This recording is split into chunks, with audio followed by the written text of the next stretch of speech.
Right? Why Meet the Others podcast? What's this about? Why are we doing this thing? Why are we doing this dang thing? Who the F? Do we even know what we're doing? Certainly not. Oh, We no. just hooked this thing up tonight. We figured out how to use the mics, and now we're recording 10 seconds afterwards. Gives me comfort. So I hear you. Yeah. So anyways, Meet the Others. That's us. Still waiting on this car to come and take me home. Things feel a little different now that we grown. Till I turn the ass, so they put my name in stone. Live how I wanna live, cause we die alone. Hey. Yo, what the hell? Good morning. Good morning. Dang, that was weak, babe. Do it again. You gotta do the whole thing again? Just do it again. Do Hey. it. More enthusiasm. Are you trying to fit outside the box today, or is that what's happening here? I don't know what I'm trying. Yeah, I think so. All right, whatever then. Hey, yo. Oh, And go. Hey. Yo. Welcome, guys, to Meet the Others podcast. This is Conversation and Coffee. Bra-dum-dum-dum. Hey. I'm Anissa B. And I am Choir Boy Dank. And yeah, we're here with, is it Coffee and Conversations? I Or guess Conversations so. and Coffee. Either way, we're going to do a lot of that today. What's in your cup? Let's start with that. Got that homemade love, which is about 50% Starbucks Yes. instant coffee. Them instant coffees. I never and, thought. 50% Fairlife chocolate milk. Yes. Such a yummy concoction. It is like one of the most, I cannot, when I go buy coffee out, it's always a whole spiel of me saying I'm not going to buy coffee out again because this guy right here makes some good ass Barista. coffee. Whew. Hmm. The frothing, from the frothing to the cinnamon that I get on the tip of my tongue, I'm like, best coffee ever. Didn't even cost us that much. Shoot. No, it's nice. Cheers on I that. do put a big old heaping scoop of that instant coffee in there, though. That stuff is strong. It's the chocolatey, bold, dark roast. My favorite. My favorite. So, what are we going to talk about today in our conversations while we sip on some coffee, honey? I think that we wanted to introduce a little series.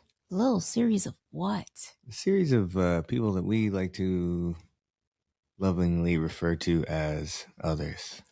People that don't fit inside the box, fit inside the systems that we were all conditioned to play in.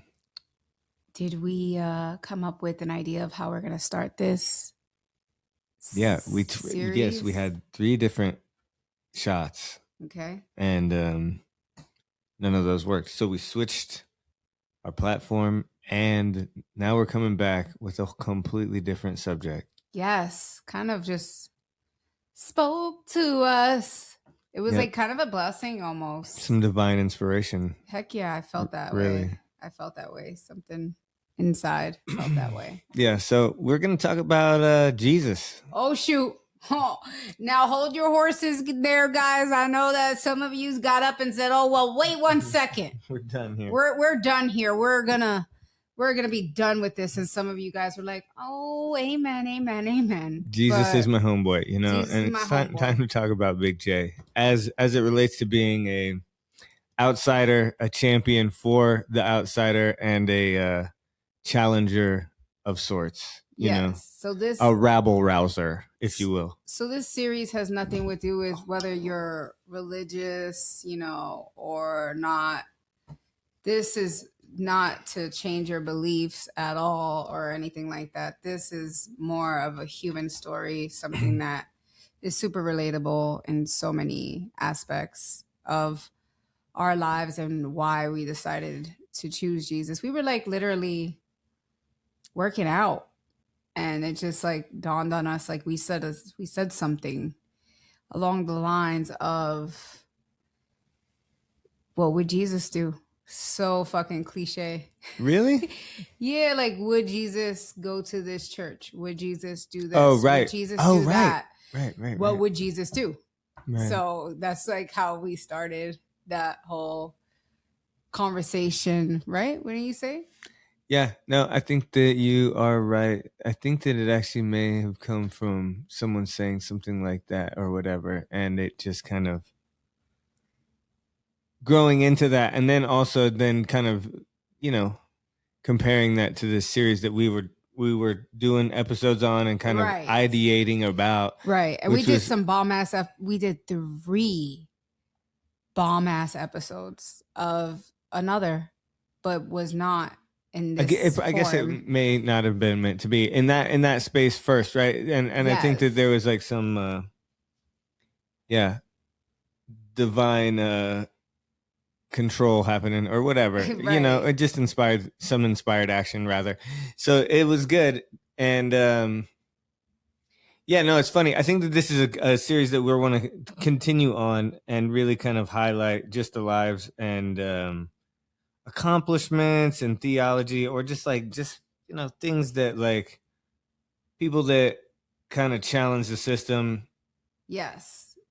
So we want to make it where it's more of like, we want to put our lens on Jesus and how he challenged the system, how he was misunderstood, how he was rejected, how he was one of the others, and more in a human standpoint, not in like, you know, we want to be able to relate, because I think sometimes what's missing is not us not being able to relate to anyone, and this is someone that is badass to relate to, you know, on so many Right. levels. So Yeah, well, I think that it's his story is I mean, if you feel like you've ever been like kind of on the outside of kind of like the popular kids, I mean, I think that as a human species, we're kind of just, it's instinctual to stay with the group, right? Right. You're safe in the group. The wild animal can only take out so many of us, right? yes. So like it's really interesting and exciting to hear about the people that have kind of like strayed away from the group and made their own path. And that's really like Jesus' story, right? Yes, 100%. So he came, like he was like a kid in Nazareth, and Which was like a town that no one really cared about. Like, it was not something to look up to. It was something to look down on. And it right. didn't, it was kind of like almost like, what you call it, an outside town, like where no one really cared about, right? Right. And people would, I mean, even somewhere in the Bible, it says something like, what good could come from a place like Nazareth? Right.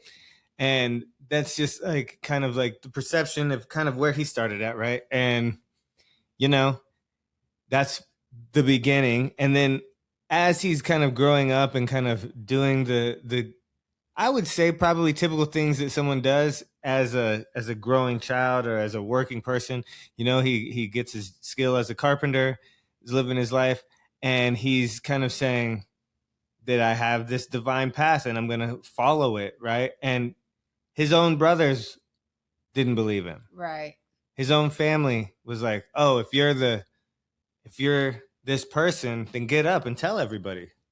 Right. Well, and even more importantly, if you go back to that, which is something that I wasn't even aware of. And like, obviously this would be a different segment, but he is like the product of a teen mom, which is huge. Right. Especially like that. I was like, wait a minute, hold on one second. Cause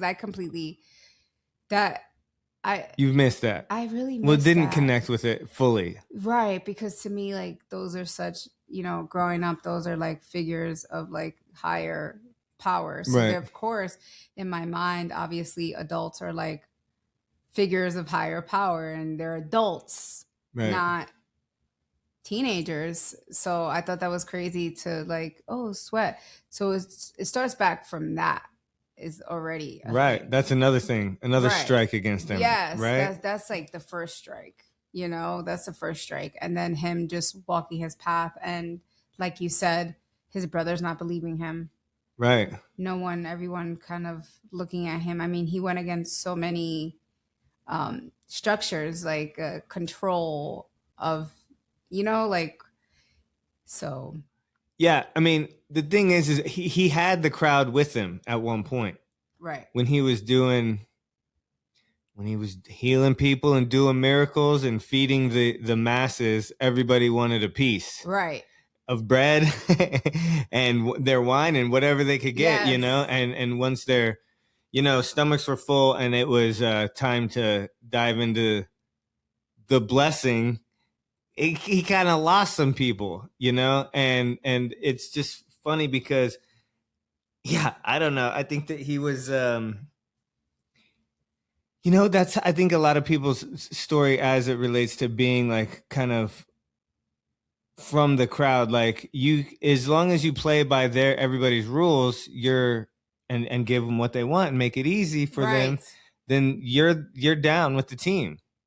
But once you kind of stand on your own and kind of buck the system, things can change very quickly. Well, I know, like, he fed like 5,000 people wanted more, and then once he was like, no, you're not following me because of God, you're following me for what you want from me. Right. And he's kind of recognized that, and that he realized that they were just using him for how much he could dance, how much he could do.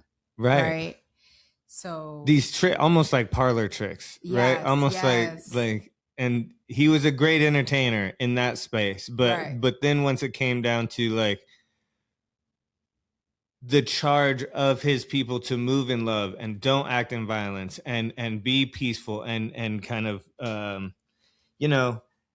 it was less, his kind of gospel was less about positioning and more about where your heart's at. Right. Right. Cause he even, he goes to say, I'm going to read something. He said, this says, you are looking for me, not because you saw the signs, but because you ate the loaves and had your fill. John 6:26.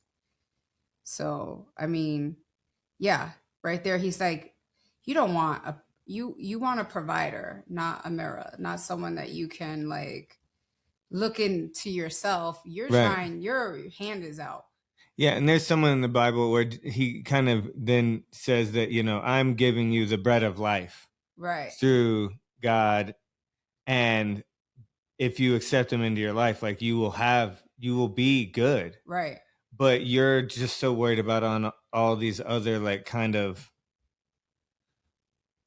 just base level, like how am I going to survive kind of things. And he's saying like God is the bread of life. You know what I mean? Mm-hmm. So yeah, it's just cool. It's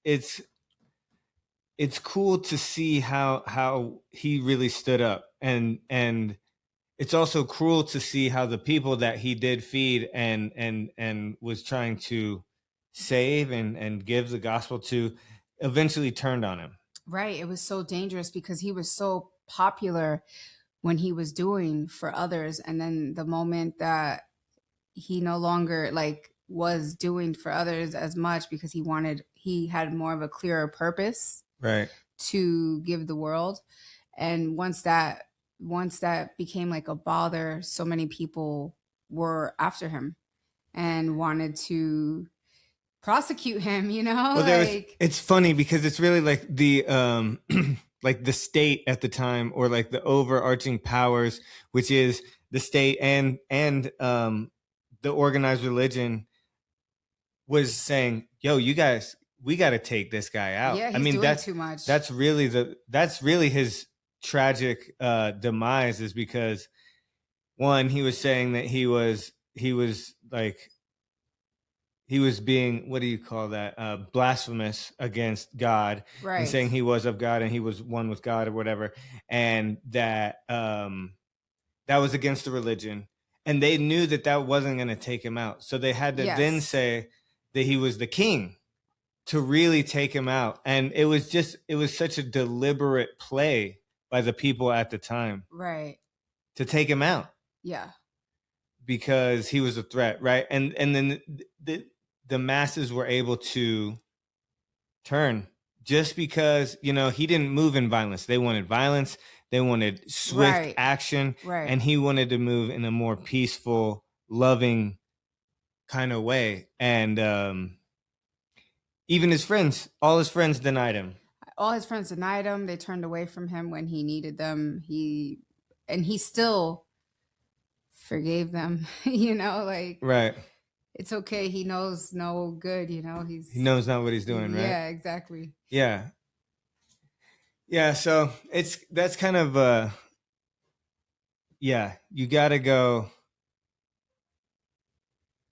There's a story. Well, there's a lesson in standing up for what is right through everything, right? And it's crazy because the one thing that, as I was doing a little bit of research on it, that I think that is kind of I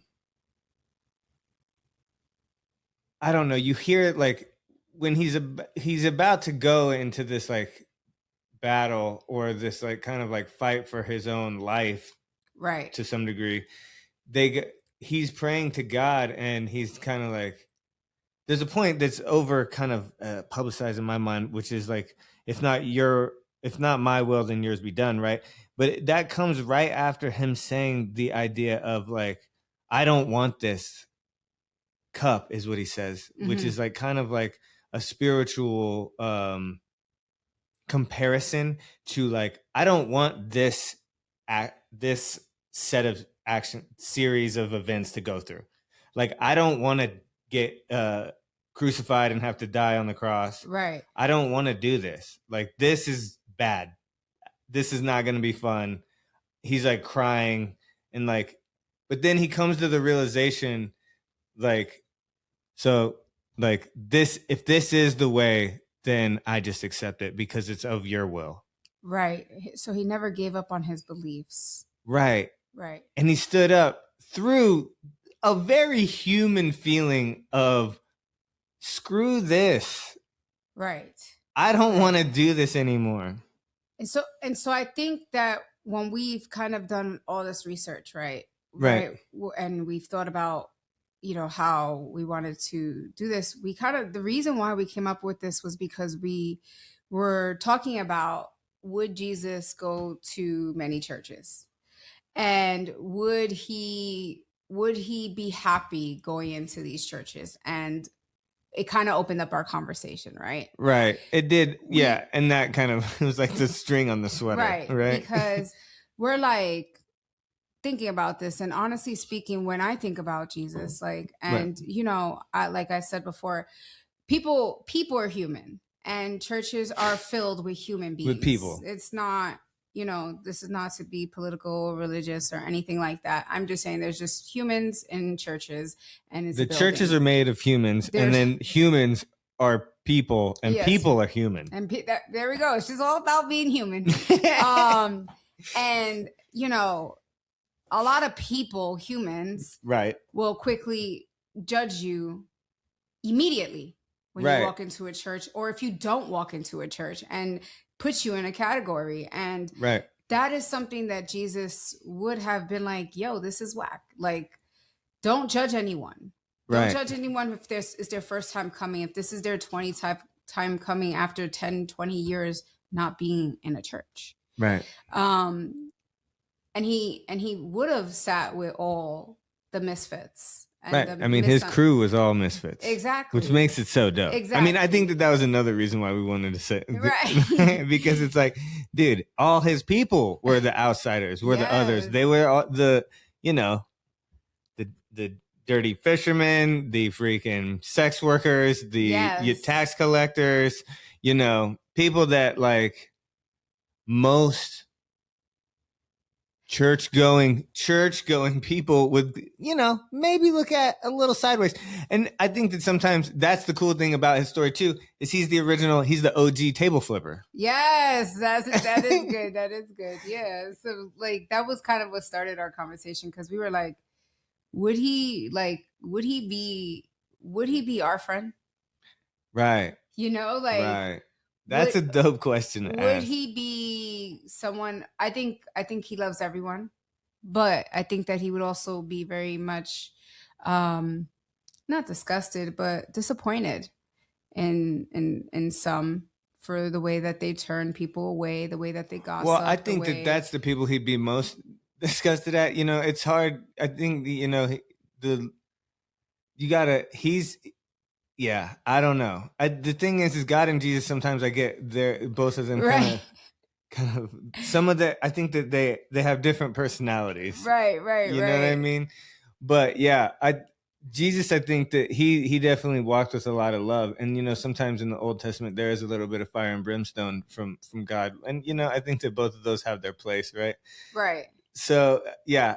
Do I think that Jesus would be my friend? I think for sure. For sure. I think you guys would be pretty tight. Yeah. Jesus is the homeboy, for sure. He might roll his eyes at me quite a bit. Right. No, but I think that I think that that's the thing. With frustration, because he knows that I can do better because of I am a creation of God. At all of us, I'm sure. Right. More than we'd like to. He side-eyed all of us quite a bit. But he also would be proud, especially if you stood up for yourself. Right. And was like the others took control of what he believed and walked in that path and never, no matter how much at the end it was his destiny to what happened, he didn't break. He never broke from what he was going to become. Right. Yeah, there's a thing that I was reading with this stuff, and it kind of came, and it said something like the others that we're interviewing, they don't play by the system. They expose it, right? Yes. And that's like like the whole charge for me, like the story is really that. Yeah. And that's what kind of started the conversation too, is because he would be exposing a lot of the people in these churches, you know, and it would be uncomfortable. It would be uncomfortable. The thing that's hard though is you gotta really lead with his intention, which is the love. Because it's easy to go, well, you know, Jesus would really judge the crap out of the way that you're running your church. But if I really do that and step into, I'm of that same thing, and that's like right. You know, you're stepping into that same judgment seat, and I think that that's the thing that really is the challenge. Yes, I agree. You know, is saying, where's the real intent behind this? Right. Is not becoming the thing. Yeah. And that's something that I think is a whole nother conversation too, is all the people that, make money off of the, off of religion. You know what I mean? Right. It's a thin line, because you want to fund the message and fund the growth and ability to spread that, but it also could get kind of funny, because that was exactly what, you know, the table flipping was about. Right. People taking advantage of people that were in need, and, you know, and say, oh, you got to do this if you want the blessings from God or whatever, you know, you should buy this dove, or you should do this thing, and you know, and he was pissed. You give me some money, right, and I'll get you closer to God. And he was like, dude, this is where we draw. Hello, where we draw the line. Damn, you know. So it's funny. Yeah, it's yeah. So how does this relate to you in many ways? What would you say? Like, how do you feel like this is aligned to you? Like, what do you think of? Well, it's hard. I mean, obviously we're all called to be more like Jesus, but, you know, we're all human, and by that way we're flawed.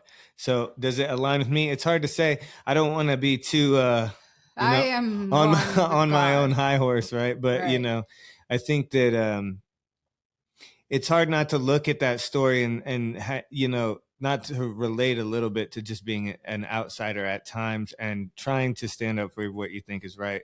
And honestly, you know, it being a model of what you should do, and also a cautionary tale of how not to act with everybody that kind of surrounded it. Right. Right. So, yeah, I think it's just really valuable to really, to me, it's like one of those things where you got to like dive in deep on like really like what do you feel like you're bringing to the table? What's your calling? You know what I mean? Yeah. When you hear that story, what do you kind of relate to that? Do you feel like you relate to his story in any way? A little when it comes to certain things, like his like just not obviously I'm not Jesus, but Right. such a weird place to put myself. I'm like, just walking in my belief of what I think is right for what I want to, like put out, deal with fingers pointing type of stuff constantly. Like I kind of relate to it with like my social media stuff and when I do certain things and kind of like, I don't know, like I don't fit in a particular box. I just try to spread as much love and positivity as possible in many different places. And sometimes it's not received. So I don't know, like something like that, or just like, I don't know, trying to spread my word and not dancing for anyone or having validation towards the outside and doing it from like the inner work that I'm doing for myself. Because some people may say that, some people may have judged me before, right, and said I was not godly. Right. But the truth of the matter is that I've always walked with God. I've always had faith in God. There were times where my relationship with God, Jesus, all of that was just kind of weird and wavy. But I've always walked in the path of love. And I think that that's because I believed, and I felt, it's just funny. Like, I got fingers pointed at. So I like little relatable things like that, right. Yeah, no, I get it. I think that it's a powerful story, and I think that because of that powerful story, that I think that we got inspired about other people because there's so many. Like we said, his crew is just completely filled with these great stories of different outsiders that are called to greater things, but come from a place where 90% of these people don't believe in themselves at all, and are called and have these stories that in some ways make them larger than life people, and it's just cool to see that the others, those people that were pushing the boundaries and doing things that question the system, that weren't afraid to stand up. Those stories were all the way back then. Oh, yes. Yes, it is cool. Yes. And there's so many, they're all unique. Right. They're like all different and how they're like the others, like what makes them different, which is going to be exciting to kind of dive into. Yeah. So we're going to keep this series going. This is a great way to start it out. Yes. Really. Yes. We're on a new platform. This should be easier to. Yes. It should be easier, less, hopefully less audio issues. Yes. That's what we were having some trouble. But you know what? I think that we were shifted into this path for a reason. Yeah. So I think it's going to be good. Yes. Thank you, guys. This is Meet the Others Podcast. Meet the Others Podcast. Coffee and Conversations. Or Conversations and Coffee. Other Story Vault. Story Vault. Volume 1. Hey. Guys, if you haven't subscribed yet, subscribe to our channel. We are just getting started and we're always fucking growing, and we want you guys to grow with us. Let's go, baby. Let's go. Why Meet the Others Podcast? What's this about? Why are we doing this thing? Why are we doing this dang thing? Who the F? Do we even know what we're doing? Certainly not. Oh, we just hooked this thing up tonight. We figured out how to use the mics, and now we're recording 10 seconds afterwards. I hear you. Yeah. So anyways, Meet the Others. That's us. Still waiting on this car to come and take me home. Things feel a little different now that we grown. Till I turn the ass, sure they put my name in stone. Live how I wanna live, cause we die alone. Well, we didn't do that.